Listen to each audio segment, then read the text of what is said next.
Olá, meu irmão, minha irmã, espero que estejam todos bem.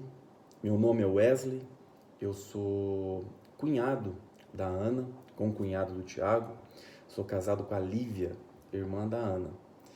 Eu sou da paróquia de Santana, aqui em Lavras, sou ministro extraordinário da comunhão eucarística e também ajudo a igreja na pastoral familiar.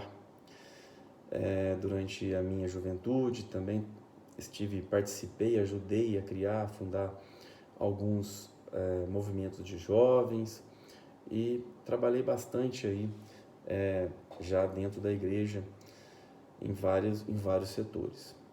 Venho de uma família cristã, especialmente católica, assim como a Ana, né? E estou aqui hoje a convite dela, né, e do Tiago, para falar sobre a virtude do silêncio. Nesses 12 dias, né, de desapego, que faz parte de uma caminhada um pouco mais longa, de 30 dias, para a consagração à Nossa Senhora. É um prazer e também uma responsabilidade estar aqui agora, né, tentando trazer alguma contribuição para vocês, tendo em vista que já passaram aqui tantos outros irmãos tão capacitados na fé, né, e no conhecimento. Eu vou tentar deixar aqui alguma fagulha, alguma coisinha que possa ajudá-los nesse crescimento, porque esse é um caminho de crescimento, um caminho de salvação, né? E para começar, eu quero convidar a todos a rezar comigo, pedindo a intercessão de Nossa Senhora, uma Ave Maria. Ave Maria, cheia de graça, o Senhor é convosco. Bendita sois vós entre as mulheres, bendito é o fruto do vosso ventre, Jesus. Santa Maria, Mãe de Deus, rogai por nós, pecadores, agora e na hora de nossa morte. Amém. Muito bom. Irmãos e irmãs, quando vou falar sobre o silêncio, então, né? A Ana falou para mim, pode, mas como que eu vou fazer isso? Eu perguntei para a Ana, pode, pega uma passagem da Bíblia, fala o que você sabe aí sobre o silêncio, tendo em vista que, na verdade, o silêncio é uma virtude que eu também busco, né? Então, eu fiquei imaginando, posso falar do silêncio de Jesus, né? Maior silêncio sofredor do mundo até hoje. Posso falar do silêncio de Maria, é o mais falado, né? Mas aí eu pensei, vou falar de um outro personagem bíblico, um santo, que também teve a virtude do silêncio no momento crucial da nossa história. E que às vezes a Bíblia realmente não fala muito dele, mas ele teve uma importância primordial, né, no momento do nascimento de Nosso Senhor, na concepção do nascimento de Nosso Senhor, que é o nosso São José, o castíssimo esposo da Virgem Maria. E eu quero começar lendo aqui já o Evangelho de São Mateus. Vou ler uma pequena passagem e nós vamos conversar um pouquinho sobre ela. Ora, o nascimento de Jesus Cristo foi deste modo. Estando Maria, sua mãe, desposada com José, achou-se ter concebido, por obra do Espírito Santo, antes de coabitarem. E José, seu esposo, sendo justo e não a querendo difamar, resolveu deixá-la secretamente.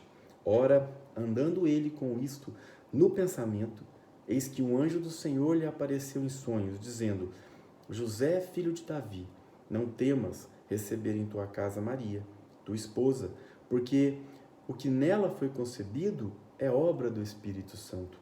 E dará à luz um filho, ao qual porás o nome de Jesus, porque ele salvará o seu povo dos seus pecados.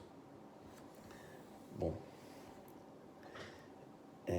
eu quero pedir licença para poder colocar aqui, porque essa passagem da Bíblia já deu muito aso à discussão, há várias teorias. Eu quero trazer especialmente duas teorias, uma que é a mais aceita e uma outra colocada também por São Bernardo, por Santa Brígida, né? Que é a questão do São José naquela situação. Veja que São José e Maria já estavam noivos, vamos colocar assim. Seria mais ou menos como um noivado hoje em dia, né? Mas o homem, ele poderia até viver com a mulher, mas ele não podia coabitar com ela. Ele só poderia até então protegê-la. Fazia parte da cultura judaica ali, né? Ele não tinha coabitação, ele não podia encostar nela, né? Mas já estava prometida, mais que prometida, estava noiva já. Era como já um pré-casamento, vamos dizer assim, para a gente poder entender. E em dado momento, né? José descobriu ali que Maria estava grávida, mas ele não tinha, né? E nem tinha intenção de encostar nela, né? Depois a gente não quero entrar nesse assunto porque tem os santos padres, tem muitos documentos da igreja, mas a história basicamente é essa. E São José perturbou-se em espírito, porque ele falou: meu Deus, o que aconteceu, né? Maria grávida e agora é prometida a mim, o que eu vou fazer, né? E ele então perturbou-se ali, mas ele, justo que era, e amando Maria, e com certeza existem aí algumas teorias que ele teria imaginado que ela sofrera abuso, né? Então aquilo ali acabou com São José. E naquele momento ali, naquela tradição, se o homem não cumprisse esse mandamento de não tocar na mulher antes da hora, né, ele poderia sofrer as penas da lei. Por outro lado, a mulher, se estivesse esperando um filho que não era do seu prometido, poderia ser apedrejada. Mas São José, então, o que ele fez? Ele, então, resolveu que iria abandoná-la em silêncio. Porque na cabeça dele, ele pensou: eu abandono em silêncio, ela continuou como está, eu fico sendo ruim, eu fico sendo o cara ruim, a pessoa que não presta, né, que abusou dela, e vou viver em outro lugar, longe daqui. E Maria sai ilesa, ninguém faz mal para ela, né? Então essa é uma das teorias. A outra teoria é bem diferente. Santa Brígida, São Bernardo dizem que São José sempre soube da gravidez divina da Virgem Maria, mas humilde que era, não se achava digno de que pudesse participar daquele evento histórico. Ele não se achava assim, não estava à altura daquilo tudo que estava acontecendo. Então São José, ele resolveu que iria abandoná-la em segredo para que não sujasse, vamos colocar assim, né? Não fosse, porque ele se considerava indigno de ser o pai de criação do Deus dele, né? Então, nas aparições de Santa Brígida, Nossa Senhora revelou isso a ela, né? São Bernardo já falava isso, Santo Agostinho também, alguns outros santos padres também já falavam isso, existem muitos escritos. Salvo engano, no proto-evangelho, Evangelho de São Marcos, também tem alguma coisa nesse sentido.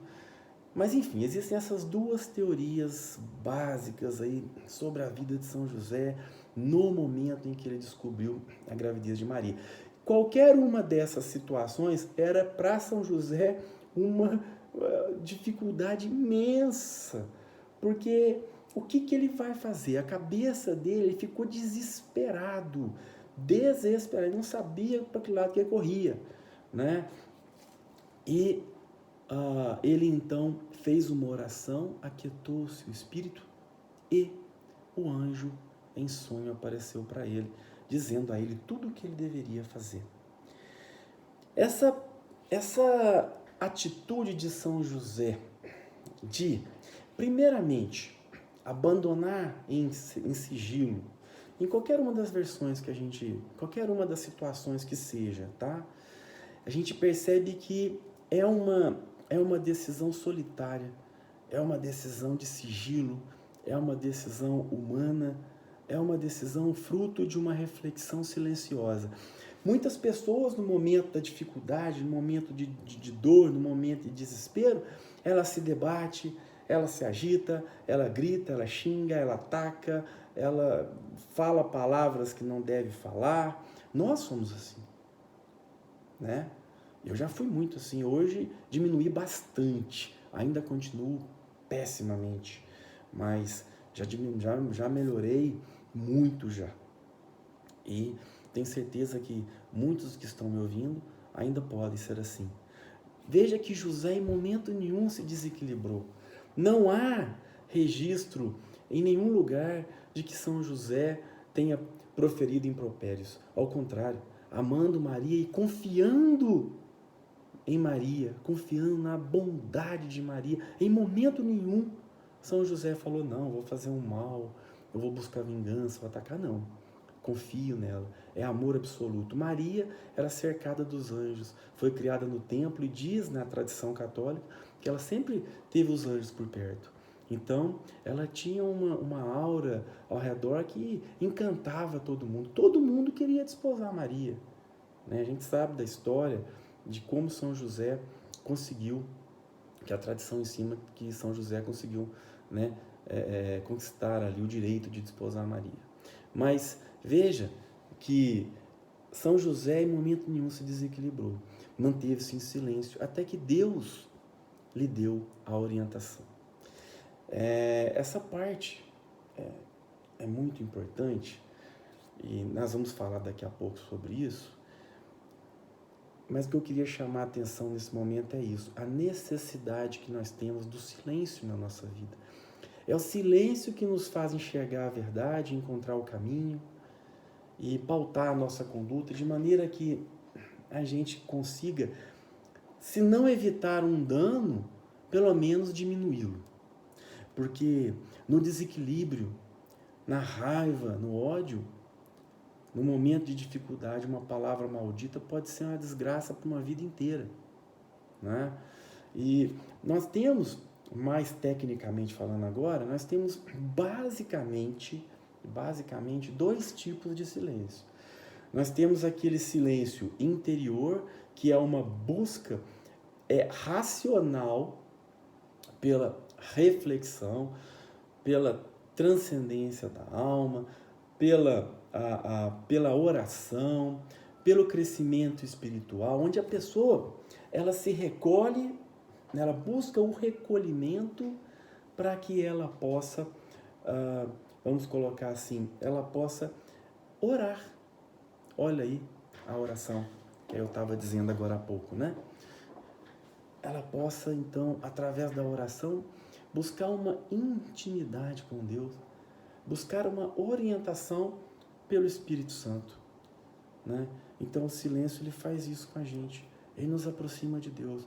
Eu vejo muitas pessoas, irmãos, buscando Deus no barulho, né? Eu já fui assim, buscar Deus no barulho, né? O barulho não é que você não vai conseguir, mas vai ser muito difícil encontrar Deus no barulho, irmão. Deus, ele está no silêncio. Deus, o nosso Deus é o Deus do silêncio, né? O nosso Cristo foi o Cristo do silêncio, né?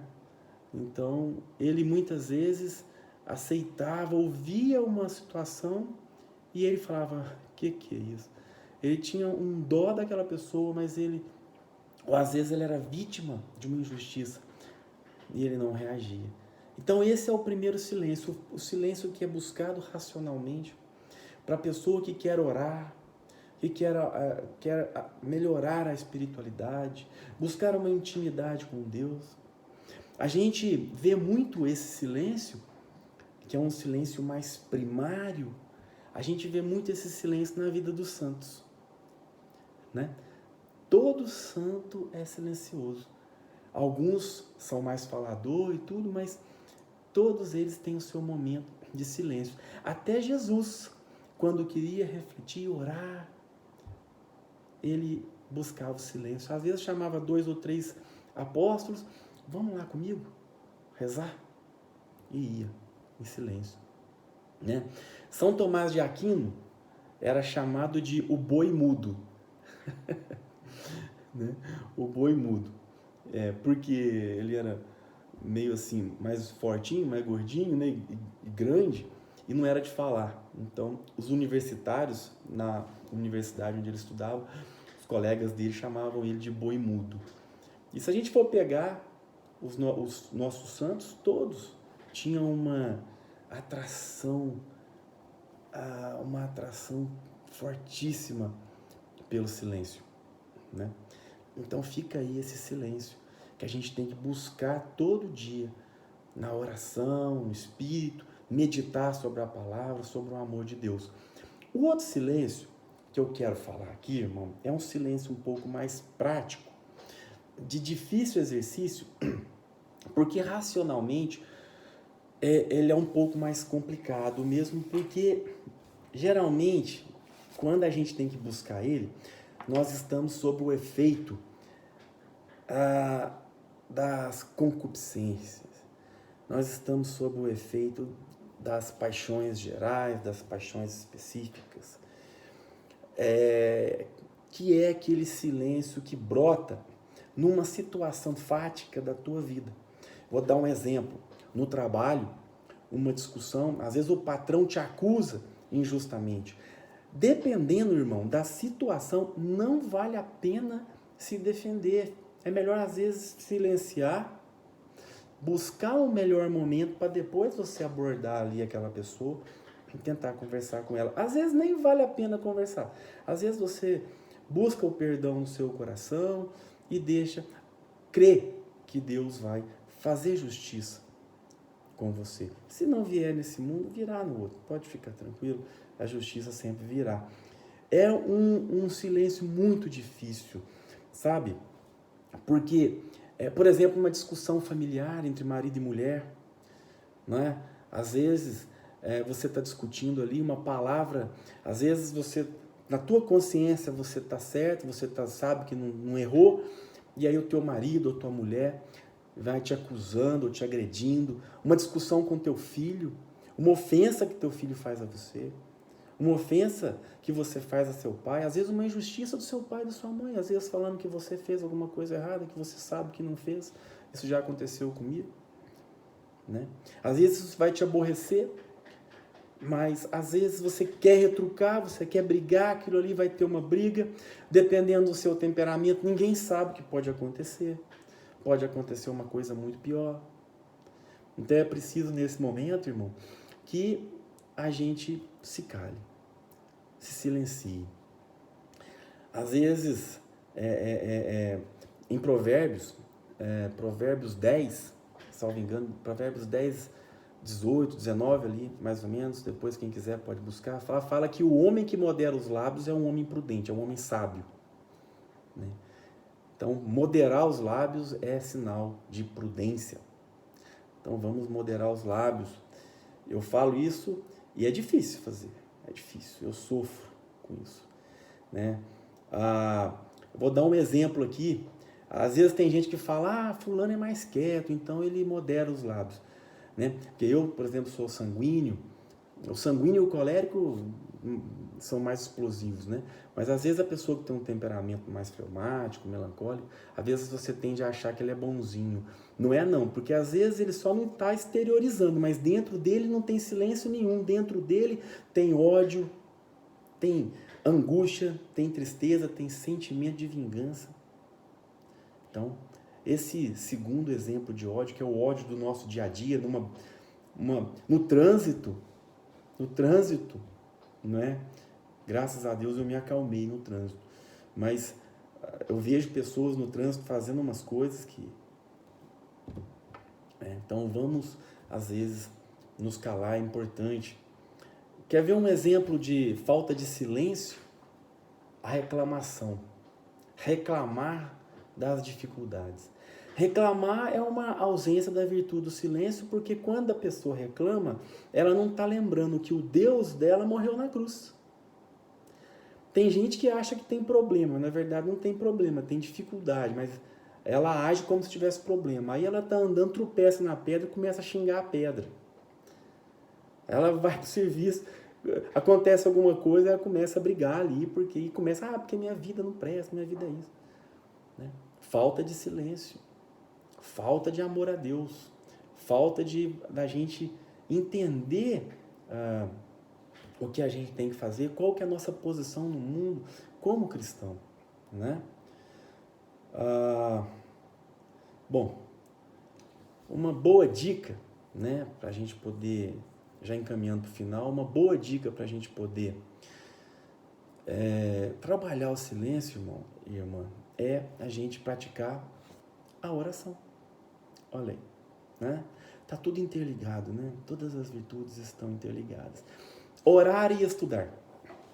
Nos momentos mais difíceis na vida, a gente só tem duas opções: orar e estudar. É tudo que nos resta, é tudo que um cristão tem na história. Sempre. Então, orar e estudar. E vou dar uma dica para o segundo exemplo de silêncio necessário que eu coloquei, que é que quando a pessoa vai, fala, pratica uma injustiça contra você, e você vê que não tem condição de diálogo naquele momento, é preciso ter discernimento. Pedir ao Divino Espírito Santo que lhe dê discernimento. Mas uma dica que eu vou dar, quando você estiver falando assim, mas eu não vou ficar quieto, eu não vou responder. E a pessoa está falando, eu vou responder. Faz uma coisa, pensa em Cristo na cruz, no sofrimento que ele teve. Pensa em Nossa Senhora, no sofrimento que ela teve ao ver o seu filho ali daquele jeito, sem poder fazer nada. Pensa em São José, em todas as vezes que ele teve que ficar em silêncio. Teve outras situações, o tempo aqui não me deixa falar. Pensa nos santos, todas as humilhações que todos passaram. São Padre Pio poderia ter dado resposta várias vezes, quando foi tantas vezes injuriado, permaneceu em silêncio. E aí, pense assim, eu vou fazer essa penitência para a salvação da minha alma, pelos meus pecados, em homenagem a todas essas pessoas, ao meu Deus e aos santos que vieram antes de mim, e vou ficar calado. É uma pequena contribuição. Você vai ver que aquele problema que você está vivendo ali fica desse tamanhozinho, pititinho, e aí você pode sair dali com tranquilidade. Já estourei meu tempo, tinha mais coisas para falar aqui que eu anotei, mas já falei. Então, para eu depois não criar um problema familiar, eu vou terminar por aqui. E eu vou convidar a todos para rezar comigo a ave estrela do mar. Ave do mar estrela, de Deus mãe bela, sempre virgem da morada celeste, feliz entrada. Ó tu que ouvistes da boca do anjo a saudação, dá-nos a paz, a quietação, e o nome da Eva troca. As prisões aos réus desata, e a nós, cegos, alumia. De tudo que nos maltrata, nos livra o bem, nos granjeia. Ostenta que és mãe, fazendo que os rogos do povo seu ouça aquele que, nascendo, por nós quis ser filho teu. Ó Virgem piedosa, toda cheia de ternura, extintos nossos pecados, dá-nos pureza e bravura. Dá-nos uma vida pura, põe-nos em vida segura, para que a Jesus gozemos e sempre nele nos alegremos. A Deus Pai veneremos, a Jesus Cristo também, e ao Espírito Santo demos aos três um louvor. Amém. E também a oração do Espírito Criador. Vinde, ó Espírito Criador, visitai os corações dos vossos seguidores. Preenchei com a graça do alto estes corações que vós criastes. Sois o Espírito Consolador, a dádiva de Deus Todo-Poderoso, a fonte de água viva, o fogo divino, a caridade, a unção invisível das almas.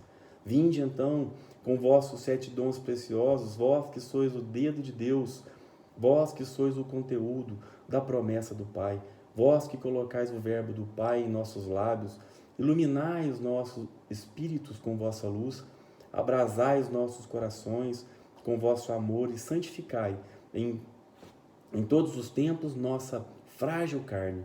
Bani de nós o espírito de tentação, preenchei-nos com vossa paz infalível, sede vós mesmo o nosso guia, de modo que possamos evitar tudo o que possa ser prejudicial à nossa salvação.